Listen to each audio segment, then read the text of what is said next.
Chapter 15, Frankie. I never imagined a cell phone could be so heavy. I study the black rectangle clenched in my fist. The screen lights up with the pressure, revealing the image of Ash I set as my background. Her black snout is centered on the screen so that I can give her nose a boop throughout the day. Seeing the big puppy that keeps me warm at night settles some of my nerves. The contact list is already long. Jude filled in each of the Powells just like he said he would. The men are all numbered 1 through 5 in order of who I should call if Dylan shows up, and it groups them together, bypassing the alphabetical function. 1, Jude. 2, Jack. 3, Lee. 4, Aiden. 5, Corjan. His sisters, the partners, and his mom are all listed alphabetically, as well as the number to the sanctuary and Jack's motel. The other day, I programmed in the only numbers I remembered from home. Since I used to own such a cheap cell phone that failed to work more often than not, I memorized any numbers I thought could be useful. Even after a few weeks, they were easy enough to recall.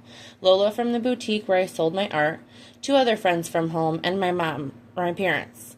The last one is the source of my current turmoil. I've been putting off reaching out for weeks now, and while there's nothing particularly special about today, it seems just as good as any to make that call. Evening sunlight streams into the window through the open curtains. I position myself in the edge of the bed closest to the warmth, letting the rays caress my face. Tapping the contact from the list, I tilt my head back and close my eyes. Then I bring the ringing phone to my ear. Hello? Hi, Mom. Who is this? She barks as if my greeting offended her. I gently clear my throat. It's me, Frankie. No, it isn't. Frank is sitting right here. It's Frankie, your daughter? Oh, Frankie. Her gravelly voice grates on my nerves. Who is it? My dad asks in the background. It's Frankie, she shouts in my ear. With a wince, I pull the phone away. Where you been? A loose thread on the bedspread gives me something to fiddle with. I'm still in Minnesota. I thought you were moving with your husband, but he called looking for you. The sound of her sucking in a lungful of smoke is clear across the line. What happened to that? It didn't work out. I pace the floor in front of the window as vindication slithers through me. I told my parents before I left I didn't think I should marry Dylan, but I allowed them to talk me through the doubt with pretty words about new beginnings and shared responsibilities. All my parents saw was an opportunity to double my income and provide them with bigger handouts. Didn't work out? How nice for you, she says with a sarcastic bite. Sometimes the hard decisions are the right ones. She's absolutely right, just not in the way she thinks. I can't say the physical result of throwing myself from Dylan's car was easy, even if the decision appears to have been the right one. Are you coming back? My dad's coughing in the background nearly conceals her question. Closing my eyes, I will away the images of them the last time I saw them. Their declining health is a burden that never belonged to me, yet the guilt keeps coming. The choices they made stripped me of mine for too long. It's one thing to have an ailing parent, but it's another thing entirely to have spent your childhood begging, pleading, and crying for them to turn their life around, and they didn't. I'm not coming back, I say, the resolution solidifying inside my heart. Whatever happens here, whether I stay with Jude for 1 more day or 6 more months, I don't plan on leaving Fairview Valley. This place is my new home. Why the hell not? They just turned the lights off this morning. Whatever her cell phone battery is at is all she has until that shuts off too. The panic will really set in when she can't get a hold of her dealer. You have to pay the bills, Mom. Your dad needed his medication this month. They don't give us any damn time to come up with the money. She means whatever substance he's choosing to abuse. His drug of choice changes based on how much money he has and what he can get his hands on. The bill comes at the same time every month, I sigh. We've had this discussion on repeat for the past 10 years. I know that, she snaps. A lengthy drag of her cigarette stalls the conversation. Think you can lend us a little something? Mom, I'm not in town. You could come visit. Deep breathing through my nose doesn't chase away the hollow feeling in my chest or the dew clinging to my lash line. I'll see what I can do. The lie is easy when I know she won't remember this conversation in a few hours.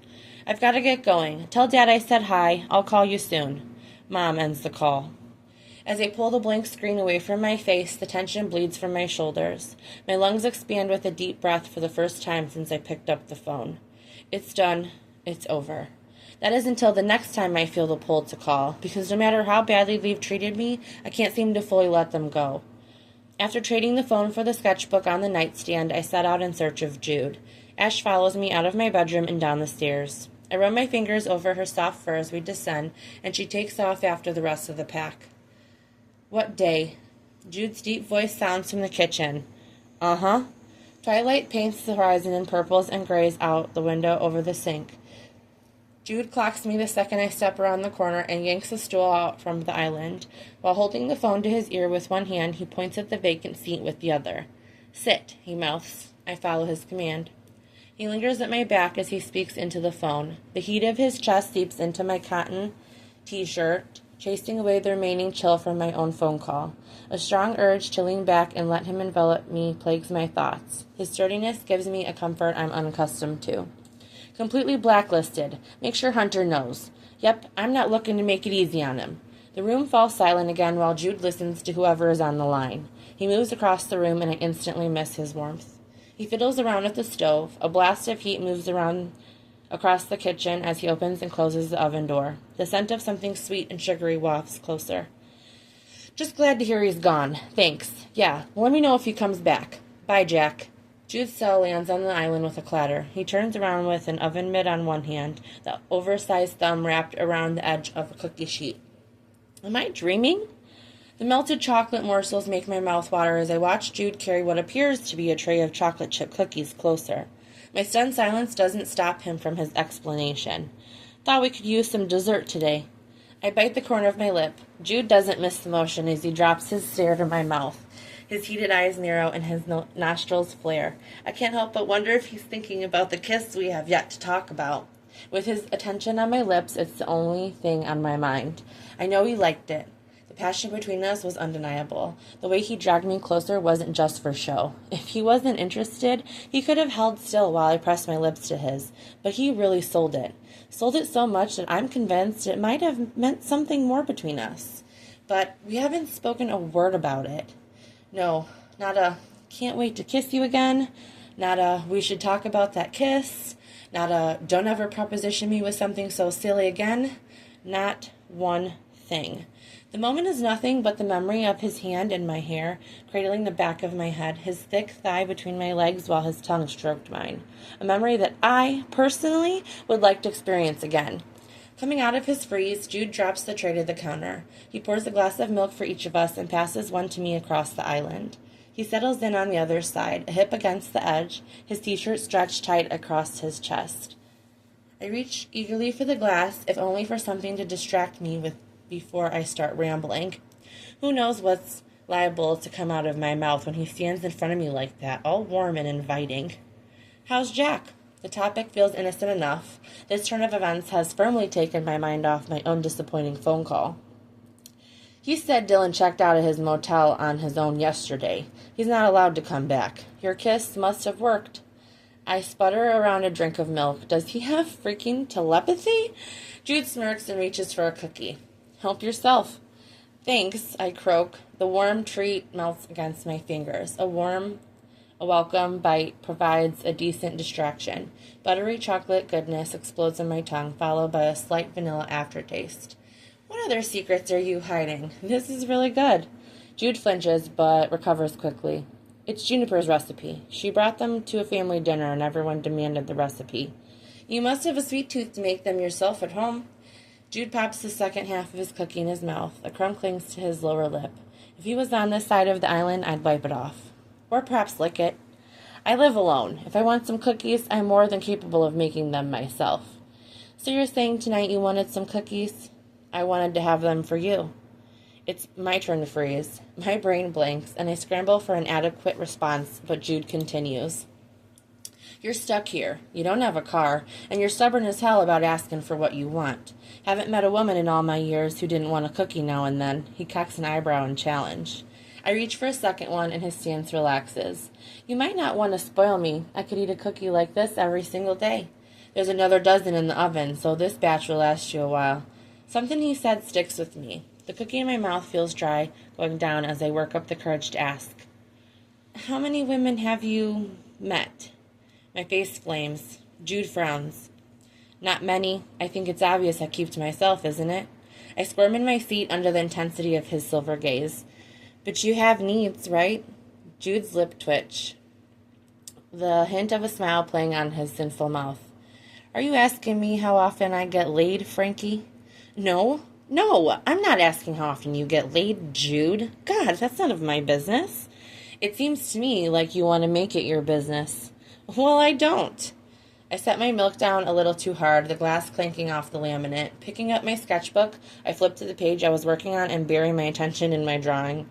He stalks around the counter, slow and predatory, as if he thinks I won't notice him move. But I do. God, he's so hard to miss. The way the air shifts as he enters or leaves a room. I've been acutely aware of him from the moment he found me and picked me up off the forest floor. I hear every footstep as he walks around the house, each time he pauses for longer than most. Since kissing him, my attention has increased tenfold. My breathing speeds up as he approaches. My eyes remain on the paper in front of me, unseeing the gray scratches of pencil splashed across the page. A vague drawing of Ash peers up at me through my blurred vision. The floor creaks beneath his measured steps. The heat of him sends goosebumps skittering up my arms, and my chest heaves beneath his t-shirt I continue to wear. He leans down, his mouth poised at my ear. His soft breath blows over the shell, making me shiver. I haven't had sex in 2 years, and nearly twice that long since the time before.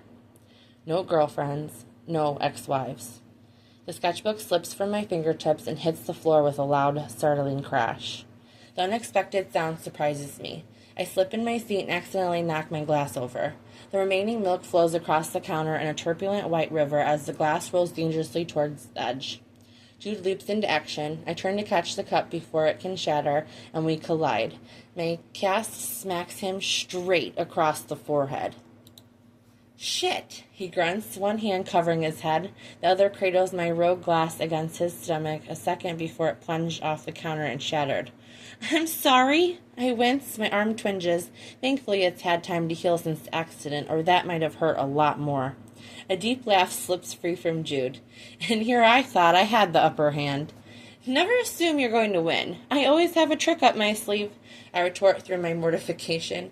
Jude sets the glass back on the counter and retrieves my sketchbook from the floor. He studies the pages as he writes himself. Why aren't you doing this full time? These are incredible. It's a hobby. I accept my drawings back. The whole starving artist thing isn't a myth. People shockingly undervalue the amount of time it takes to create art. I've never been able to support myself through the creation process on the drawings alone. Have you ever sold them? There was a small boutique owner back home who helped me sell some work through her main store and online shop. You need to get your name out there. I'm serious. Leaving Lola's boutique was one of the hardest parts about leaving home. Selling art through her shop was a much-needed form of validation. Hearing Jude support the idea is another. It's always been the dream. There's an adoption event coming up next weekend. You should draw some of the dogs and attach your contact info on the back. You have social media or something?